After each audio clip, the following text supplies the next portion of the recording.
Now let us learn. Hello friends. Let us now learn about the chronic sinusitis. So in chronic sinusitis, the most common symptoms of chronic sinusitis are seen more than 3 months of age. Then we call it as 3 months. If they are seen for more than 3 months, then it is called as chronic sinusitis. What is acute sinusitis? If it is seen more than 7 days and less than 4 weeks, then we call it as acute sinusitis. If it is more than 3 months, then we call it as chronic sinusitis. What is the organism in a chronic sinusitis? You will see here there is mixed aerobic and anaerobic infections are seen in chronic sinusitis. So what is the most common chronic sinusitis? Chronic sinusitis is most common in maxillary sinus, is the most common sinus causing chronic sinusitis. Investigation which is done is best investigation is endoscopy is done, and if there is pathology is present, then you will have to do non-contrast CT scan of nose and paranasal sinuses is done if pathology is present after endoscopy. Then in this, one more important thing is treatment. So treatment is, we will have to give medical treatment, like antibiotics are given, and we give mucolytics, and also nasal irrigation is done.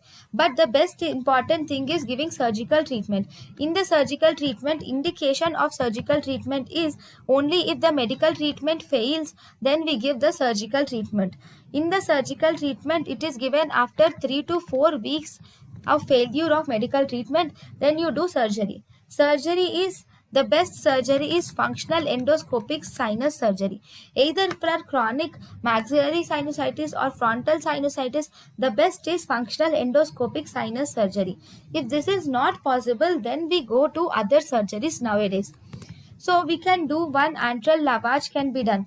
In antral lavage, it is done by making an antral puncture is made in the inferior meatus. In the inferior meatus, you make a puncture of the antrum with the help of Tilly Lichwitz trocar and cannula. You make a puncture and you will take the fluid out. That is antral lavage. Then you can also do intranasal osteotomy can be done. In intranasal osteotomy, through the inferior meatus only, you will make a window. You will make a small incision which will help in drainage of the cavity through gravity. The main difference is in antral lavage, you will make a puncture with Tilly Lichwitz trocar and cannula, whereas in intranasal osteotomy, you will make a window and help in drainage through the gravity. Then you can also do Caldwell look operation can be done. Then this is for maxillary sinusitis. If there is frontal sinusitis, what do you do? If there is chronic frontal sinusitis, obviously you will have to do functional endoscopic sinus surgery, and also you can do trephination. You can do trephination of the frontal sinus is done. In trephination, you will put a 2 centimeters incision is put in the superomedial part of the eye. If this is the eye, you will put a 2 centimeter incision in the superomedial part of the eye. You will put the incision and the pus is drained through this incision. Okay, next we have external frontal ethmoidectomy. External frontal ethmoidectomy can be done or Haworth-Lynch operation can be done.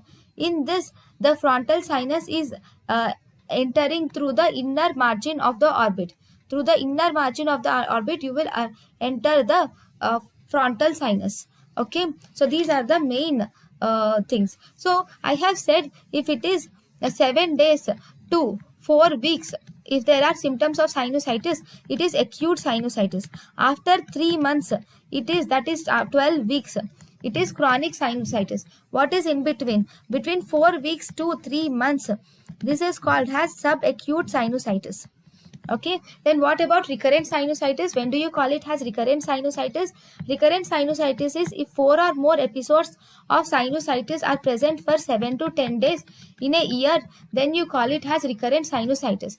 If 4 or more episodes of sinusitis are present for 7 to 10 days, then you call it as recurrent sinusitis.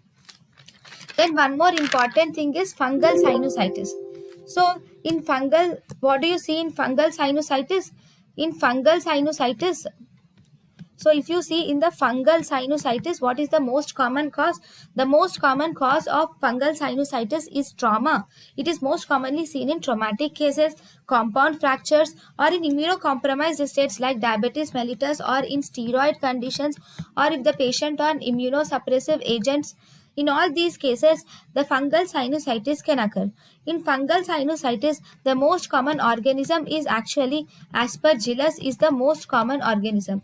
Other organisms like Actinomyces, Mucor, Rhizopus, Absidia species of fungus are also involved in fungal sinusitis. So this fungal sinusitis can be again of two types. It can be either invasive fungal sinusitis or we have non-invasive fungal sinusitis. In non-invasive fungal sinusitis is where you see Aspergillus most commonly. So these are the main important points about fungal sinusitis. Thank you.